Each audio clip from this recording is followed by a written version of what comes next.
pendapat tetaplah pendapat dan keputusan tetap di tangan lo.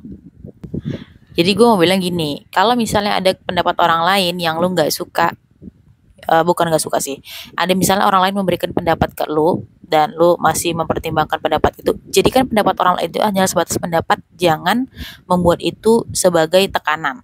Kenapa gitu Kak? Iya, gini. Jadi kan banyak nih orang-orang tuh kan, kalau misalnya ada orang nih kan, misalnya contoh kecilnya aja deh, menurut gua, lu itu lebih baik di sini deh, ngambil jurusan ini. Ini contoh kuliah ya. Menurut gua, lu tuh ngambil jurusan ini deh, lebih baik di jurusan ini. Karena kalau misalnya gini-gini, karena contoh gini, menurut gua lu lebih baik ngambil jurusan ini deh, karena dia itu ini loh, termasuk yang paling keren di kampus itu gitu. Oke, itu adalah pendapat orang lain. Lu boleh menampung sebanyak-banyak yang pendapat, tapi keputusan tetap di tangan lu, dan lu harus dan lu menjadikan pendapat orang lain itu hanya sebagai alat untuk lu berpikir dengan jernih, apakah itu real, apakah itu benar-benar lu yang lu butuhkan. Jangan sampai lu melakukan sesuatu itu karena terdorong dari banyaknya pendapat orang lain yang menuju ke arah situ, sementara lu sebenarnya tidak memerlukan dan tidak menginginkannya. Kenapa gitu? Iya. Jadi kebanyakan orang itu ya, mereka tuh merasa tertekan dengan pendapat orang lain, padahal itu kan hanya sebatas pendapat.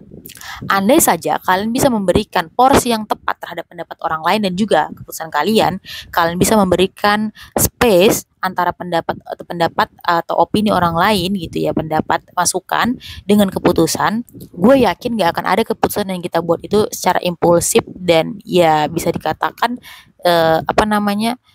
dibuat secara tidak ada pertimbangan yang jelas. Kadang gini, kita tuh impulsif aja gitu, karena kita rasa orang tuh banyak merekomendasikan ini gitu, terus kita ikut-ikut aja, terus kita mengambil keputusan sesuai dengan pendapat orang lain.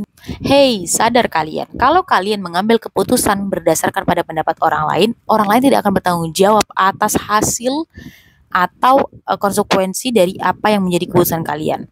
Jadi tetaplah menjadikan pendapat itu, tetap letakkan pendapat itu tetap menjadi suatu masukan sebagai tools, dan tetap jadikan keputusan itu adalah sebagai ujung tombak dari keputusan kalian sendiri untuk diri kalian sendiri.